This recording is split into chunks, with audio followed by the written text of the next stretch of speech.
An even darker side to the scam of man-made global warming exists. In reality, it's about population control. Ted Turner reveals himself here in this interview with Charlie Rose. We've got to stabilize the population. When I was born, there were so what's wrong with the population? I mean, with too many people. That's why we have global warming. We have global warming because too many people are using too much stuff. We've got to stabilize population on a voluntary basis. Everybody in the world's got to pledge to themselves that 1 or 2 children is it. Not doing it will be catastrophic. We'll have 8 degrees. We'll be 8 degrees hotter in 30 or 40 years, and basically none of the crops will grow. Most of the people will have died, and the rest of us will be cannibals. Civilization will have broken down.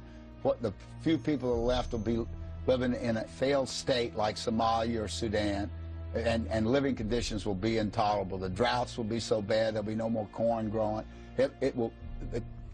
Not doing it is suicide.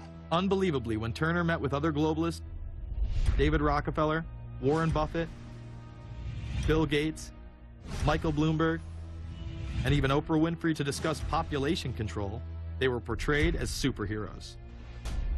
Behind closed doors on this New York campus, a secret gathering of some of the world's most powerful people. Gates, Buffett, Bloomberg, Winfrey. It was like, well, it was like the Super Friends. In the great hall of the Justice League, there are assembled the world's 4 greatest heroes. Together with others at the meeting, including George Soros, Ted Turner, David Rockefeller, they're worth more than $125 billion. The new Superman and Wonder Woman, the super rich friends, not fighting bad guys, but fighting for good nonetheless. Would a superhero call for a one-child policy? Would a superhero call for population control? In a recent interview, he claims that 2 billion people would be ideal. That means 4 billion plus must die to accommodate a man who owns more acreage than anyone else on the planet. Let's not forget that Ted Turner is the president of the United Nations Foundation. There are countless examples of how we are being indoctrinated to accept these kind of conditions and believe that man and his activities are the problem. From the promotion of climate cops, we're the carbon cops and we're on the lookout for energy wasters, to phony liberals and conservatives getting together to promote climate change. Hell, let's face it, we're polar opposites. We couldn't be further apart. I'm on the left. And I'm usually right. And we strongly disagree. Except on one issue. Tell them what it is, Reverend Pat. That would be our planet. Taking care of it is extremely important. We all need to work together, liberals and conservatives. So get involved. It's the right thing to do. Now there you go again. The New World Order will stop at nothing to achieve planetary dominance, whether it be assassination, wars based on lies, and even a phony environmental movement. So it should come as no surprise that they have been tracking, tracing, and databasing our lives for years. Even more suspect is a private group called the Trilateral Commission. David Rockefeller and Henry Kissinger are among its some 300 influential members. The Trilateral Commission, rich and powerful business and political leaders from Japan, Europe, and North America. The New York-based policy group was formed in 1973 by Chase Manhattan Bank Chairman David Rockefeller. In addition to Rockefeller, there are many other noted American members. Among them, economist Alan Greenspan, former Defense Secretary Harold Brown. George Bush was once a member but resigned last year before his unsuccessful presidential campaign. Back then, it wasn't politically wise to be aligned with what his party's right wing considered a shadow world government. The United Nations would take over America.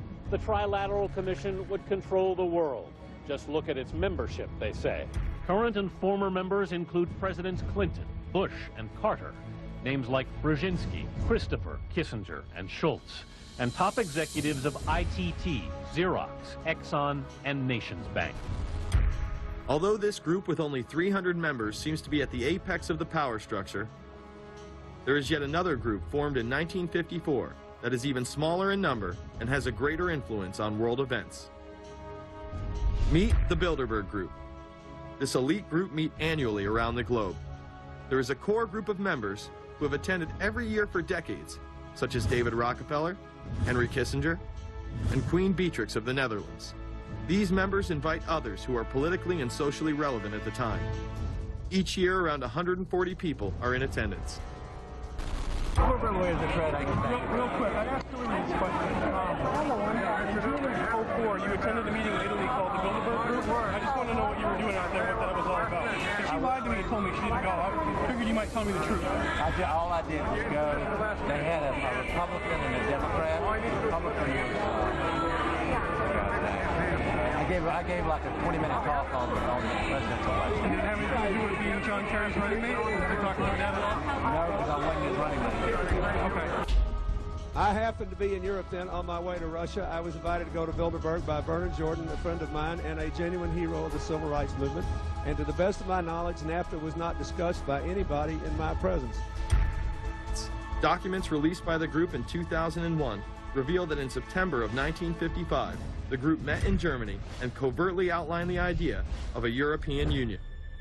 Section E, European Unity, discusses the general support for European integration and unification, and the idea to unify Germany once again with the rest of Europe under a common marketplace. Belgian Viscount and current Bilderberg chairman Etienne Davignon told the EU Observer in 2009 that the next Bilderberg meeting could improve understanding on future action in the same way it helped create the euro in the 1990s. This illustrates the patience, vision, and reach of this organization. It was able to promote and establish both the European Union and a European currency over the course of just under 40 years, incrementally.